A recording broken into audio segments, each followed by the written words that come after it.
welcome to the show. So, someone very interesting today, the real Stephen Taylor. We're going to find out why he says that. But Stephen is one of the hosts of our brand new shows called Talking Point with Stephen Taylor. And I know they chat about a whole lot of things and a lot of celebrities come on the show, but he's one too, so I'm going to find out why. Stephen, welcome to the show. Faizal, thank you for having me, man. Now, it's interesting having you on that side. I know that it's a much more relaxed position. So I'm waiting to come onto your show because that's going to be the flip of what we're doing. But I recall sometime, I think it could have been some months ago, you contacted me, said you need to do this program. And I think one of the things that came out in all of that was social change. And I know you're involved with all of that. So I want to talk about all those things in this 26 minutes. But before we do that, I want to find out more about you as a person. I know that you have lots of interests, lots of things that went on in your past, things that define you as a person. Yes. But who is the real Stephen Taylor? That's an interesting question because I'm still trying to find myself. Because I see the Twitter handles on your t-shirt. At Stephen Taylor SA, yes, is my and we can have that up on screen for people so that you can follow Stephen on Twitter, because I know you're heavy on Twitter. As like you know, always sharing our opinions, getting things out there, you know. And as you say, social change is important, and something that's always been, you know, inside of me and what I believe in. And as when I was young, I want to talk about that. Even from when you were young, because school days, I was wanting to make a change. And you know, like when I was 15, I started on radio when I was 15. Can you believe that? That's early. But I want to talk about before that. Okay. Where were you born? Where did it all start? The family life, the mother, the father. I was born in Mowbray, Cape Town. Still to date, I don't know who my father is. That's still a mystery, really. It is. Are you serious? Yes, serious. You don't know who your father is? No. You know who he is? No. There's been DNA tests. There's been people that have, a guy that has come along and said that he's my. How do you know if you're the real Stephen Taylor? I know. Because you don't know your father. I was adopted. Okay, interesting. Okay. I'm letting out a lot here, Faizal. Come on, you're man. Gonna have to. I know. Our viewers want to know. They want to know who this is. I was adopted when my mother got married. My mother had my sister, who is 2 years younger than me. I had to think about that one. And yeah, her father adopted me, so that is why I came up with the surname Taylor. Otherwise, my real father I would have taken his surname. So you don't know what his real surname is? I don't know who he is. So does this mean that the other part of your lineage before that, you're just not sure that and where? So that means you don't know who the grandfather is and who the grandmother is? No, I know that. Oh no, from his side? Yes. No, I don't. I've never met that side of the family. Do you feel that? Are you okay with that, or do you feel there's a loss in something? Look, for much of my life, I felt lost, and you know, I felt alone, and it really it affected me a lot. But I had to man up, and I had to pick myself up, and you know, I learned a lot. When did this become conscious? It's like we understand that kids grow up and things happen, but there's a time that these things become conscious to you, where you really start thinking about it. Was that at a younger stage of your life, or was that at a later stage? I traveled with my mother to England in 93, just before 94. And from then, from the age of like 10, 11, I started asking questions, but it never meant anything. It was just questions at that time. And then by the age of like 15, 16, you know, in my later teens, it became a problem because I saw everyone else like having fathers and that. And, you know, when I got to my matric dance, where's my father? But Stephen, there's a difference. There's a difference in terms of someone being absent and they're not knowing who they are. I can't seem to come to terms with the aspect that you don't know who it is, primarily because was your mother not supposed to know? Look, I don't know.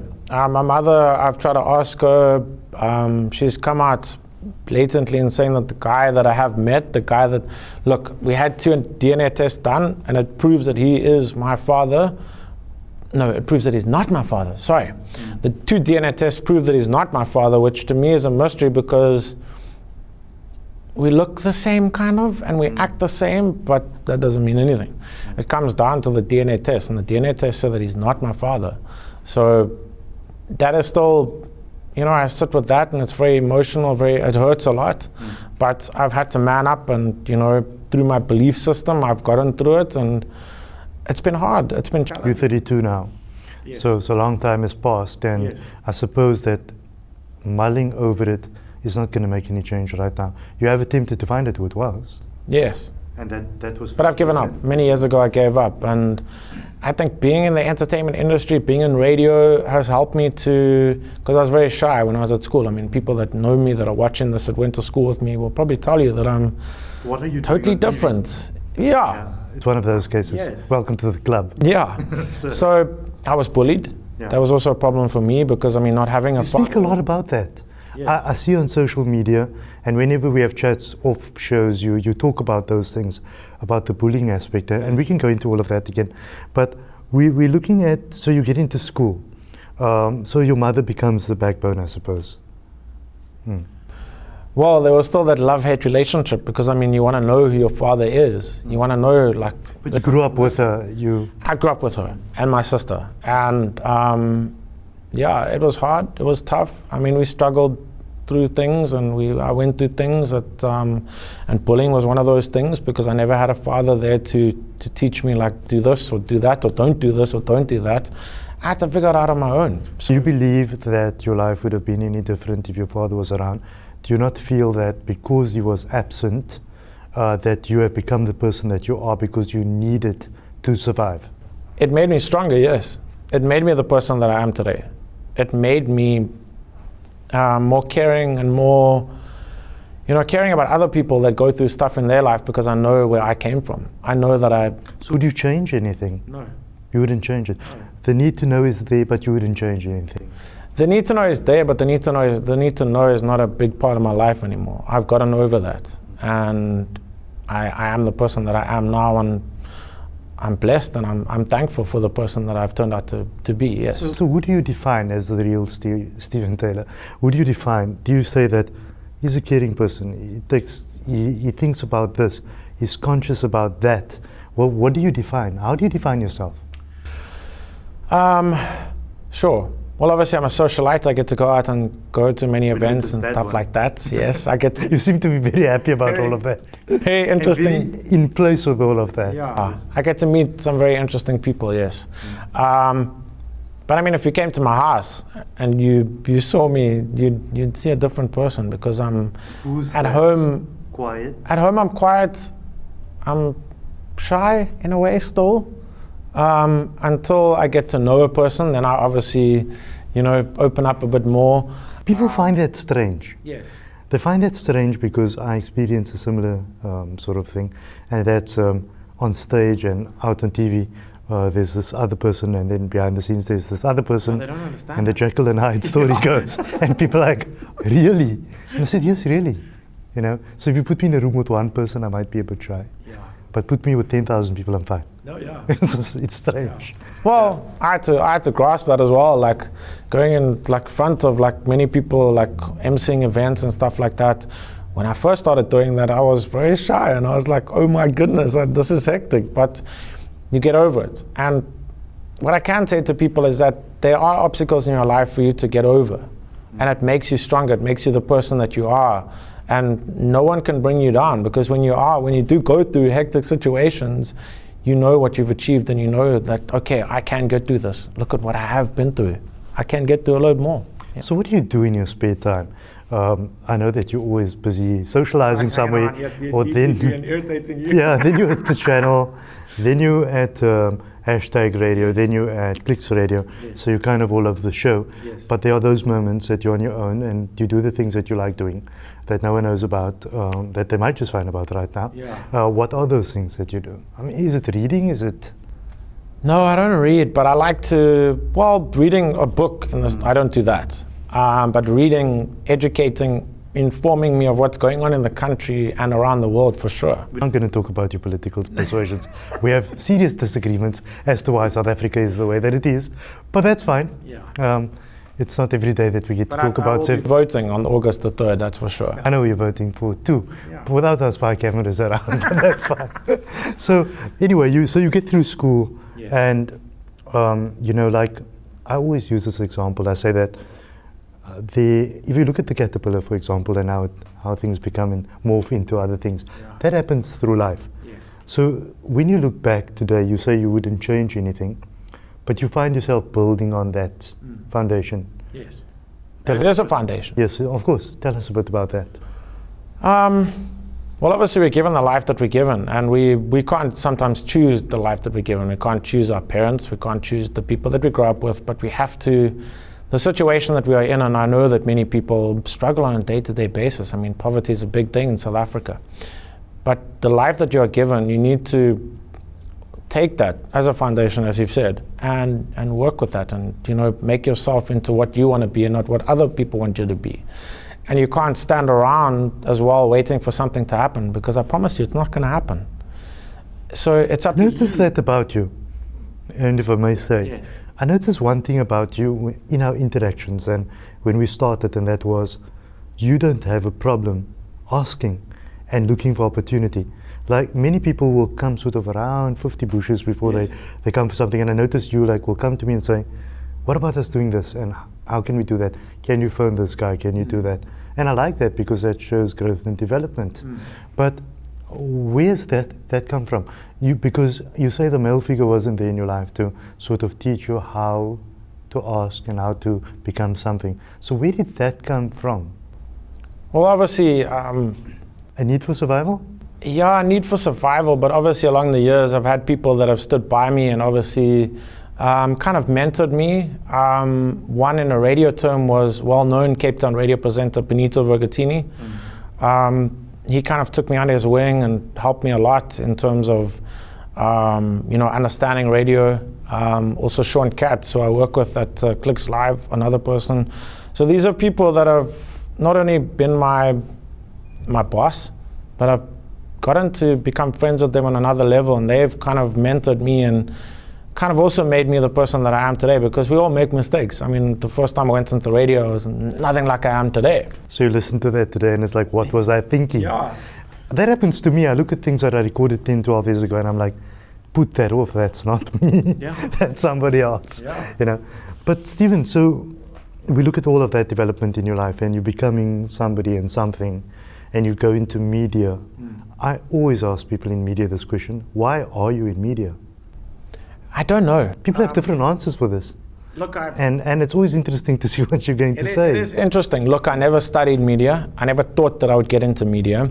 I grew up listening to radio every single day. When I got home from school, that's the first thing that I switched on was the radio. Did you ever think that this is what I want to do one day? So it never crossed your mind? No, not at all. You never thought I want to sign an autograph one day? No. So it wasn't an aspiration? No. That's not what look, when I used to listen to radio for the chance of winning something, and I won a lot. I mean, I won many things on radio, yeah, for sure. Okay. But it changed from wanting to win stuff to wanting to be there. Because I thought, okay, I'm listening to these people, but there's something there that is like I'm wanting, I'm wanting to get out of this, and that is the fact that I can do this. You do not think that you went into media for one thing, and that's perhaps something that you never thought about that, but I thought about it when I looked at you, and I still do think about this, and that's, I feel that you might have similar aspirations in terms of wanting to effect change, and to effect change, one needs the vehicle and the platform to effect that change. I see that coming across in your programs on the different platforms. Are you sure maybe that's not maybe the instinctive? Look, it's one of the things. It's one of the things for sure. It is. It's one of the things because obviously when I go out, people can say, "Oh, there's Stephen Taylor," and through that, I'm able to do more. So when I approach a brand and say, "Look, I'm doing this charity event. Can you partner with me? Can we do this?" And they say, "Okay, yes," because they know who I am. So that helps. So yes, you're right. That is. We know the other reason is you're after a Lamborghini that's maybe green in color, whatever it might be. No, So look, I'm not like that at all. I mean, what I'm given and what I have, I mean, yes, I'm blessed to have clothing sponsors and stuff like that, but I mean, it doesn't define who I am. If I don't have it, I'll still be able to go on. Yeah. Tell me about a life-defining moment in your life. Something that happened down in your life that you feel today sort of is a pivot in terms of how and when you make decisions. It's something that you maybe live your life by. I don't know, what is that defining moment in your life that has changed the way that you see life? That's a hectic question, eh? But we have them. They happen to us. These things happen to us so that we act a certain way as we go along in life. But we don't sometimes realize until someone says, what is it that defines your decisions? Yeah. Well, I think, I've had many things that have happened in my life that have helped me to, learn about people. Obviously being bullied is one of them. There's it. You keep mentioning that one. It is a big Why? thing. It is a big Why? thing because it affects, have you got past it all? It affects I have gotten past it. It affects your self-confidence and affects who you are, because when you go to school and you're being physically, abused or verbally abused. If I may ask, what ages was this when this started happening? That was the old standard 5, which I think is now grade 7. For a long time. It was predominantly in primary school. When I went to England, I lived in England for a year or two with my mother, because she's British. So I was bullied there, and that's where the bullying started. And it was hectic. Do you believe that today you walk out of your home, come to one of the stations that you're involved with, and you're able to say, sorry guys, all of you that beat me up down there, look who I am today. Do you sometimes feel that way? I consider myself a survivor, yes. And I consider myself to be blessed. And if I have to look at those people, I'd say, look what I've achieved, what have you achieved? So that means you still bear some form of...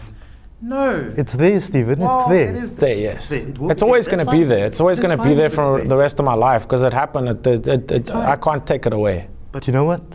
I think you've got a message to those people, and that is that I don't think many people realize that sometimes when you become successful, it's built on the negativity that you might have experienced. So you are today because of the things that you have gone through in life. Yes. And so at some point you say to hell with it, thank you. Thank you for doing what you did. I'm not endorsing bullying, but I'm saying that sometimes you become who you are because of the challenges that you need to go through. And I think that you might have just crossed that bridge. But bullying, like mental health, it's a silent killer, because people are ashamed to speak out, because it's not something that's, sadly, it's something that's normal every single day. It happens. I've been to many schools to do motivational talks and to share my experience of what I've been through. And there's so many people that come forward and say, look, Stephen, I'm being bullied. What do I do? I says, look, but... So then I have a hard talk with the principal and say, look, this is going on. Because the principal sits with me in those talks that I do. And I say, look, this is going on in your school. Do something. Be the change. You can't just invite me here, but then when I leave, it's over. It's not over. It carries on. So do something. Make a change. Stephen, there are many people watching the show now that perhaps maybe youth out there experiencing the same problems you did. You appear to have walked a very difficult road with regards to the parenting aspect of your life, and different people have different challenges in life, and somehow life irons it out somewhere along the line. What's your advice to those youth out there that want to be the next real Stephen Taylor? Look, don't give up, and the most important thing is that you need to believe in yourself, because people are going to bring you down. Because sometimes people see you as a threat. People see you as a threat. People see me as a threat for some reason. Even political leaders in our country that I've been involved with political parties, higher people, see me as a threat. Why? I don't know. Can I explain it? No. But it's just who I am, because maybe I come across as authoritarian, I don't know. But just believe in yourself, and when people push you down, pick yourself up and say, I can do this, and do better. Rise above it. Yeah. Nothing is impossible. So there must be some people in your life that, although I have this feeling that there were certain voids as you went along, but there must be certain people in your life that sort of made the change, that helped you to become who you are. I'm not talking about the post-school stages. I'm talking about the stages where you're sort of still in school, still trying to get on your feet, becoming who you need to become down the line. Who are those people? Well, funnily enough, when I was in high school, one of the teachers came up to me and said to me, Stephen, you know what? This was in my matric year. She said, I've been praying for you since you were in standard 6. One of your teachers? Yes. Were you that bad? No, come on. Really? No, she said to me, and that humbled me a lot, because here's a teacher. And you never knew about this, and she was like, She was rooting for you somewhere in the background. She believed in me. And when I heard that, I was like, that humbled me a lot, and that motivated me a lot, because I mean... You felt the entire world was against me, and no one is pushing for me. And there's... You hear stories like that, and there was many like that, because I mean, people can see who you are through you. When you stand there, you look in the mirror and you see nothing. People can see something, and that is what is important. I always believe that every human being has the ability, their soul has the ability to see the other soul. This is my perception. And sometimes people have this thing where they say, but by instinct I know this guy is a good guy. Or by instinct I don't want to go near this guy, but you might have never spoken to this guy before. So how do you determine all of that? So I believe that the soul has a way of seeing the other soul and telling whether this is a good person and I should be involved with that person or not be involved with that person. I don't know what's your thoughts around that. Look, I think we shouldn't judge a book by its cover, but I mean... I think the judgmental aspect is one. But it's that internal feeling. Yes. The weird thing is that I've learned that we all have a presence.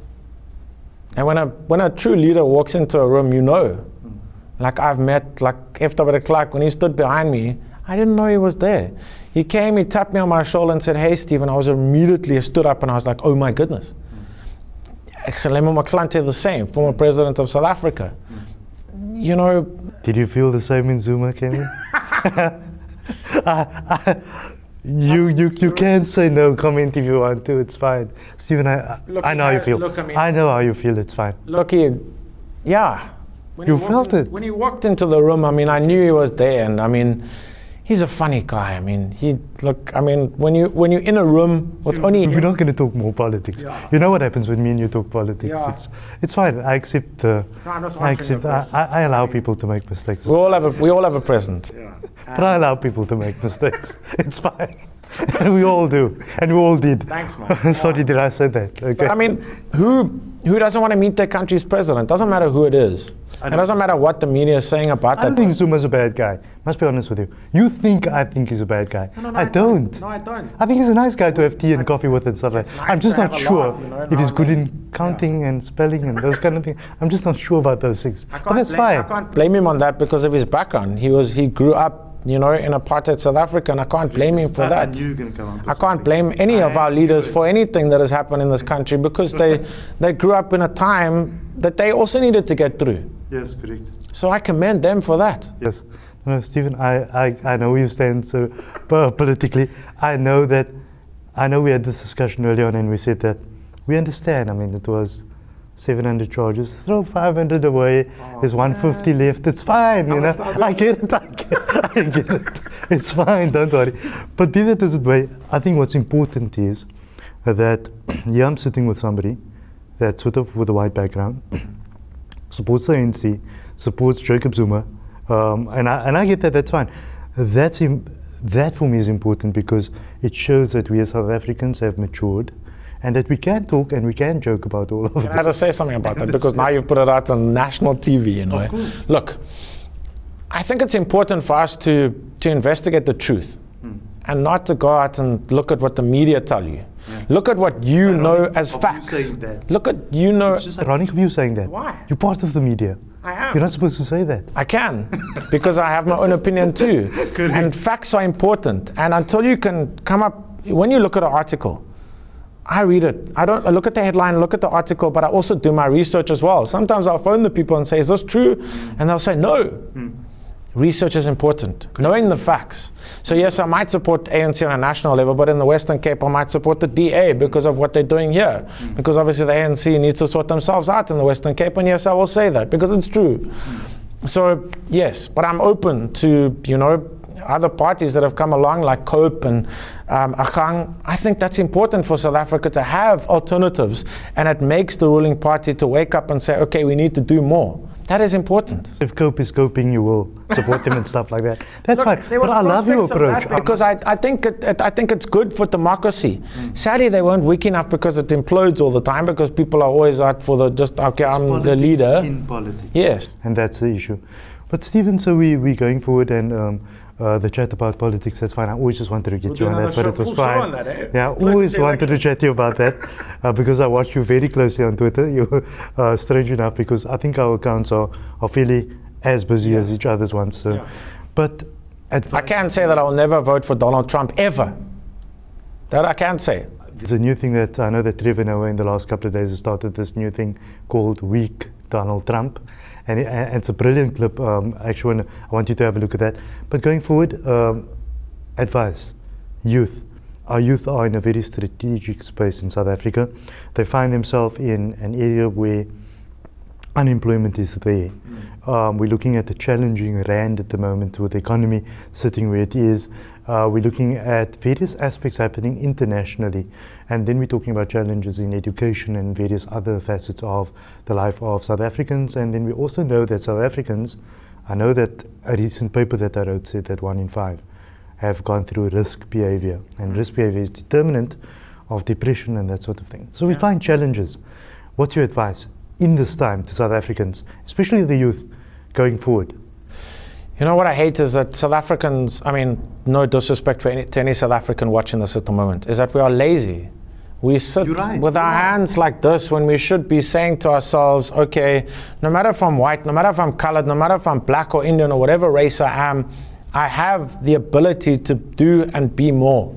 You cannot wait. I promise you, the Jacob Zuma government, Helen Zille, no party is going to come to you and say, knock, knock, hello, Stephen Taylor, here's a job for you. Here's a house. Oh yeah, while we're at it, let's just give you everything that this country has to offer. It's not going to happen. It's not going to happen. Correct. So people need to create their own destinies and be who they want to. And that defines who you are. I don't know if you get this, but people normally ask, how do you get into television? And there's this image that goes around that I'll sit on Long Street waiting for Steven Spielberg. No. He will say, you fit into my movie, and there you're off to Hollywood. Doesn't happen. But that's the same approach that people have with government. You know, it's not going to happen. Not going to happen. So your advice to youth is that make things happen, I suppose. Go out there, and if you want advice, Faizal's here, I'm here. There's other people that will give you advice and say, look, try this or try that. There's many, the door is open in South Africa. That's what people don't understand. And you can't wait for government to do everything for you, because they're not. No government is going to, anywhere in the world. I always bring up this saying. It says that the opportunity of a lifetime only exists during the lifetime of the opportunity. So every opportunity has a lifetime on its own. Yes. So this means that you need to harness that, take that, go forward with it, make the change that you want to see. Be the change that you want to see, like Mahatma Gandhi said. Stephen, thank you. It was nice having you on the show. I want to catch up with you soon again, after voting, I suppose. Yeah. Yes, of course. Thank you. The real Stephen Taylor with me. Follow him on Twitter. The details has been on screen throughout the show. Somebody very interesting. Someone hosting our new show called Talking Point. And I suppose it is a talking point after you've watched that. Until next time, thank you for joining us. Goodbye.